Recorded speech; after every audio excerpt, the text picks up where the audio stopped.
Hello, and welcome to my YouTube channel where I will play the One Ring role-playing game, solo play, Strider mode as it is called, for the One Ring RPG for the second edition. Part solo play, part narrative. The intent is to use this channel as a way to record and journal my venture through Middle Earth, through the eyes, ears, and actions of a player hero. I'm new to the One Ring RPG, and since becoming a late backer and receiving the material earlier this year, 2022, I've been quite impressed with the work that has been put into the books.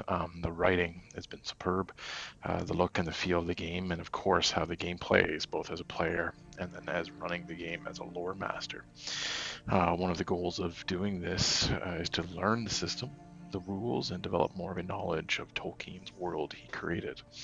I hope that both inexperienced as well as experienced players of the One Ring will watch my series of videos and hopefully to find value and entertainment in me doing them. And I hope to definitely increase my experience in running the One Ring RPG for my friends or any others, as well as learn and explore more of the world that Tolkien had created. Format for the game, I'll be using Roll20 for running the game, using it for its maps, running random encounter tables, random tables throughout the core book and the supplements that I've adapted into the Roll20 system. So you'll see that. And instead of doing this as a live role play where I stream it live or record it live, I'm going to do the recordings on Roll20 for all of the roles and whatnot. But then I'm going to pull it back, take some time, put a little bit of a narrative into it to kind of flesh out the story and give it a little bit more depth that I'd be able to provide better than on the fly, as it were, as if we were sitting around the table. So it's a bit of a, at least a bit of a combined narrative, kind of a novel style to then some, unexpected random rolls through the Roll20 system. So basically, I'll run through a journey as an example. I'll run through one of the modules, run through an encounter, run through a council session, for instance. Follow the step-by-step process within Roll20 with the rules, and then do the rolls, and then stop the recording, take that back, write the narrative through it, and then explain it through a written as we go along. And hopefully I'll be able to match the dice rolls and what's happening on screen with the narrative that's being read out by myself and written by myself out to you. So let's see how it works, and hopefully it flies. So setting the introduction for the new adventure that we'll be embarking on. And after watching a number of videos of others who have recorded their own solo adventures and also listening to some of the group play, I'll be running.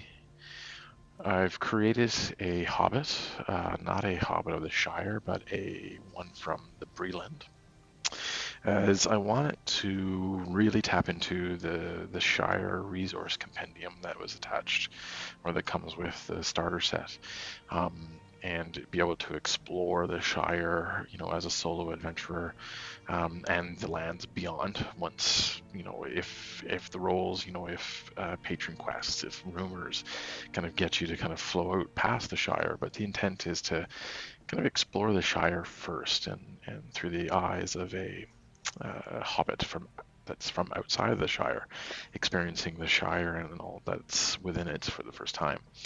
Much like myself, who knows a bit about the Hobbit and the Lord of the Rings, and currently reading through Unfinished Tales and hopefully soon the Silmarillion, as well as other Tolkien works, um, that we get to be able to explore the Shire this way.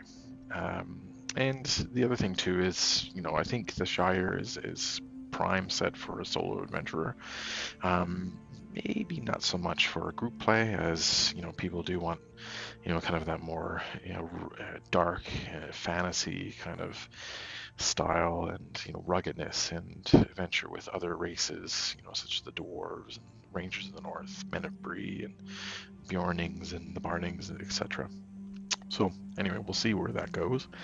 So yeah, so let us get started.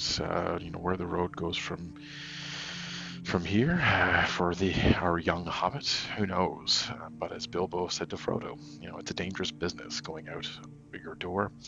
You step into the road, and if you don't keep your feet, there's no knowing where you might be swept off to.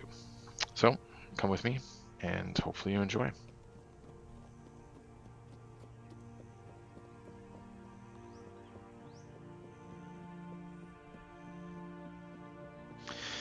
It is a beautiful day early morning in the village of Bree, and a young Folco Hornblower, a Bree-Land Hobbit, is diligently packing his meager belongings. Normally Folco would be dressed in his workday garments and gathering his tools, but this time was different. Having lived his entire young life in and around the lands of Bree, barely stepping outside the walled boundaries of the town proper, save for the times he would hunt with his kin for wild rabbit and other small game. His family, much the same, keeping and tending their small farmstead for generations, stayed quiet and local, no thought of adventuring out or even visiting their long-distant kin in the Shire. Not one to be shy or inquisitive about the comings and goings of other folk, Folco was all too keen to learn as much as he could from passerbys as he worked the family's farm, listening in on others' conversations on the green during market day, at the pony, or other gathering places in Bree. He was fascinated by the stories told by the dwarves, the rumors of the passing of the elves, and although others viewed them with complete suspicion, Folco was in awe with the rangers of the north, the hardy men who braved the wilds alone. Turning of age and against his father's warnings, young Folco decided to explore for himself the land surrounding Bree and beyond. After a chance meeting with the infamous Bilbo Mad Baggins at the pony a couple of years ago, and Bilbo seeing the spark of adventure within the young Hornblower, bid him visit his humble home at Bag Inn when he was ready for adventure. Folco, tossing a coin in the old town well, and turning back to wave goodbye to his family, his walking stick in hand, proceeded west along the east road towards the Shire, with his trusted pony Billy alongside, and a wide, glowing smile upon his face.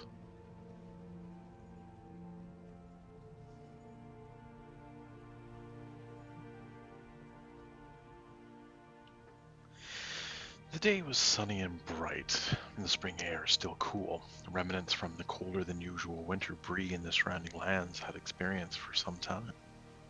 The road was well worn with merchant travel to and from the west, as everyone in Bree knows that dwarves make good use of the road in moving their wares and wealth between their mountain holds. Folco had never been west past the junction of the Great East Road and the Greenway, which runs north to south. "One day I'll see where this road leads, but not this day," he said to Billy, for he talked with his trusted pony all the time, tending to the fields of the family farm. Billy responded as he always did, with a quiet neigh and slight nod of his head, almost as if he had agreed with Folco. Soon, as the road made its way westward towards the Brandywine Bridge and the Shire beyond it, the road turned less and less into a well-tended road, but more of an infrequent trodden path dotted with worn stones, holes made from frequent rains, and ruts from much too heavy and overloaded wagons. The road meandered through the countryside and up and down rolling hills. On the north side were the plains that stretched all the way to the far north. To the south were the rolling hills and mounds of the Barrow Downs. Folco had heard of the stories of the Barrow Downs to stay as far away as possible, lest you're lost to the mists forever. "Let's stay to the north side, Billy. Much greener grass on that side anyway." Billy neighing approvingly. Evening approached, and they both settled for the night, tucked behind a large grass-covered boulder just off the road. Morning arrived, not with a whisper, but with a thunder. the rain almost falling parallel to the ground. Unfortunately for Folco, most of it, if not all of his provisions, save for some raw vegetables, had all been ruined by the rainfall. The road was made much worse as large puddles full of mud dotted the road for miles in either direction. The shoulders and surrounding lands fared no better, as for each step either Falco or Billy made, they sunk deep into the water-laden soil. The pace he set yesterday was half today, reaching just a handful of miles further than he had hoped. Knowing his food supply was now critically low, and before the day would end and night upon them, Falco took what remaining hours were left and went off into the plains north of the road to find sustenance. Unlike the abundant flora and fauna that he was used to seeing and finding in the Chetwood north of Bree, the area where he found himself was sparse with edible plants and small game. Fortunately, he didn't return empty-handed, and he had good enough to last him this evening and tomorrow. Billy was content with the early spring grasses along the road and where they had found a camp for the night, that when Falco returned with some foraged food, Billy was resting peacefully. The next day found them in a similar situation as the previous, cold, wet, and a pace lacking speed, so much so that Falco had become more and more disheartened with the journey so far. Is fate telling me to turn around and return home a failure? Or is this just how it was when one travels away from the safety of a warm hearth and a full stomach? Warily did he ask Billy. Billy responded in kind, giving a much forlorn neigh and seemingly pulling at Falco to turn back and return home. Falco briefly entertained the idea, but his resolve and sense of adventure was still too strong and unwavering, so continued did they go westward towards the Shire. Another day passed, and as the light of day presented itself, Folco realized he was finished the last day of his provisions of food.